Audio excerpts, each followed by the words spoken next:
Nā mihi nui e hoa mā, kei te whakaronga mai koutou ki te rongopai a ihu karaiti, mai iti te pukapuka a machu.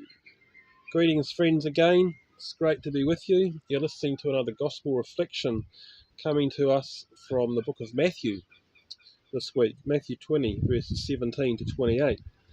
I'm Buckshot, coming to you from my roof where I'm isolating and wobbling through a week of recovering from COVID infection. We're also halfway through the church season of Lent, that time of self-examination and preparation to celebrate the death of Jesus and his subsequent resurrection. That moment in history is pivotal to all that Christian faith is about. And surprisingly, I find many Christians who seem to miss the reasons for and reality of that event.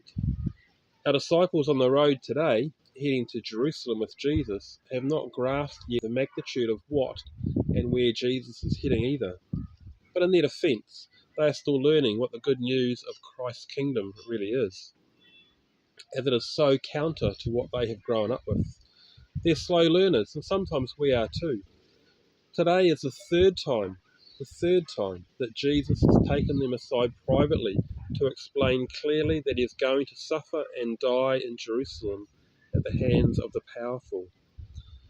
Today we also are in a terrible moment in history, as our club brothers, our whānau, are facing the Russian military invading and destroying their home in the Ukraine.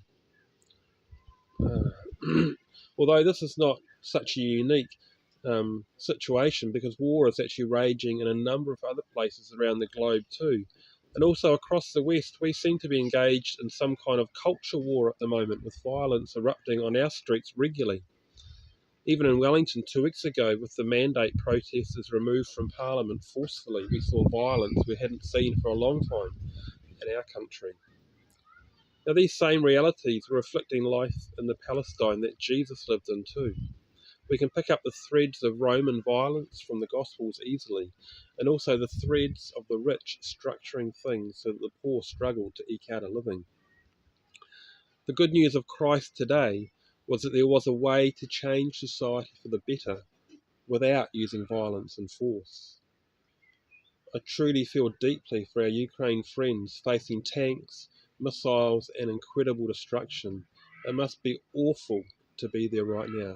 How do you maintain any sense of human dignity, love for your neighbour or even your enemy in that environment? So this idea of stepping away from violence is still really foreign to us, even 2,000 years later. 2,000 years we've been hearing this teaching from Christ. But on the road that day to Jerusalem, James and John had no idea what Jesus was on about. They saw him going up to Jerusalem to incite a coup, to throw out the current rulers and take over himself.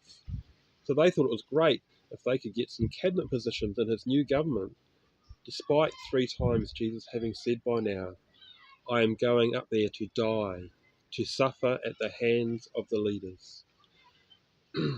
I am going to show how to love, how to walk away from power and undermine it. And incredibly, there's been some beautiful times in history when community leaders have embraced this way of Jesus and seen violent and awful regimes turned on their head. There are many debates and conversations about just war and about how we might deal with violent governments. Some, like James and John, choose to go down the road of seeking power to be able to change the system with benevolent force. Jesus today calls us to walk with him to the cross, to die, to lay down our lust for power, to believe that violence is not human and must be discarded. We are to pick up love of neighbour and service instead. Gandhi, that great Indian man of peace inspired by Jesus, is quoted as saying that the way of non-violence will not prevail from words or strength of argument. He said, it shall be proved by persons living it in their lives with utter disregard of the consequences to themselves. He proved that with his linen skirt and weaving loom. I have not lived in a war zone, but I have had a number of confrontations with grumpy people with weapons seeking my harm. It's not easy to choose this path of non-violence. Maybe it is just an aspirational, wonderful idea. But when groups of people choose this way of Jesus, violence can be turned on its head and new ways of living can become achievable. As we continue our Lent journey to that Golgotha cross, may we be able to let go of our lust for power, walk away from the violence we hold in our hearts, so that space can open up for love to grow and for community to thrive. If you find these ideas strange, check out the text for today below in the text, as this is a clear teaching and example of Christ. Of course, this is risky behaviour, but continuing with violence will only continue to make people suffer and die. Te Whiti and Tohu of Parihaka here in New Zealand were right when they chose this road of non-violence also, to stop people being killed. But they suffered dearly for it to begin with. Lent, that season where we prepare to suffer and die with Christ, so that we may break through to the resurrection and hope of things being totally different. Let's encourage each other to choose this way of Jesus and see what could happen as a result. Can we dare to imagine a different world to the one we have now? Rangamāria kia tātou katoa. May the peace of God be with us all. Cheers.